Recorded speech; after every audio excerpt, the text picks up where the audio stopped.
আজকের রেসিপি ধনিয়া চিকেন।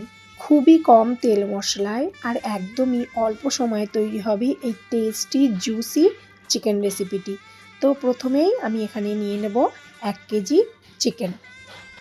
চিকেনের মধ্যে দিয়ে দেব 2 চামচ আদা রসুন বাটা, আর দেব গোলমরিচ গুঁড়ো, ধনে গুঁড়ো, 1 কাপ ফ্যাটানো টক দই, 1 টেবিল চামচ রিফাইন্ড অয়েল, আর দেব হলুদ গুঁড়ো।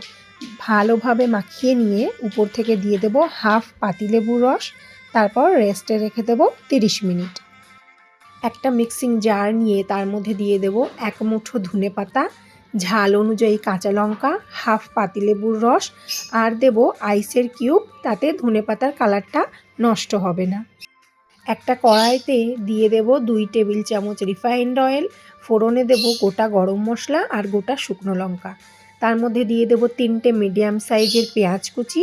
পেঁয়াজ কুচিটা একটু ভেজে নিয়ে তার মধ্যে দিয়ে দেব স্বাদ মতো লবণ। পেঁয়াজ হালকা বাদামি হলে তার মধ্যে দিয়ে দেব আগে থেকে মাখিয়ে রাখা চিকেন। তারপর ভালোভাবে মিশিয়ে নিয়ে ঢাকা চাপা দিয়ে রেখে দেব 5 থেকে 7 মিনিট। 5 মিনিট পর চিকেনের জল ছেড়ে আসলে ঢাকাটা খুলে আবারও ভালোভাবে মিশিয়ে নিয়ে গ্যাসের ফ্লেমটা মিডিয়ামে রেখে 10 থেকে 12 মিনিট ঢাকা চাপা দিয়ে রেখে দেব। এই রান্নাতে আলাদাভাবে কোনো জলের ব্যবহার হবে না, কারণ চিকেন থেকে অনেকটাই জল ছেড়েছে। চিকেনের জলেই চিকেনটা ভালোভাবে সেদ্ধ হয়ে যাবে। এর মধ্যে দিয়ে দেব কাজু আর পোস্তর পেস্ট, ভালোভাবে মিশিয়ে নেব। আর চিকেন যখন ম্যারিনেট করব তার মধ্যে আগে থেকে লবণ দিলে চিকেন থেকে জলটা ছেড়ে আসবে আর মশলাটা ভালোভাবে কোট করা যাবে না, তাই পেঁয়াজ ভাজার সময় স্বাদমতো লবণ দিয়ে দেওয়া হয়েছে। চিকেনটা আমাদের ভালোভাবে সেদ্ধ হয়ে গেছে। একদমই শেষ পর্যায়ে এসে দিয়ে দেব ধনেপাতার পেস্ট।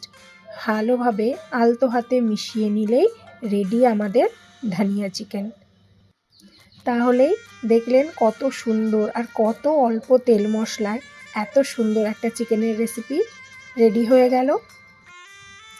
ভাত, রুটি, পরোটার সঙ্গে খুবই অসাধারণ লাগবে।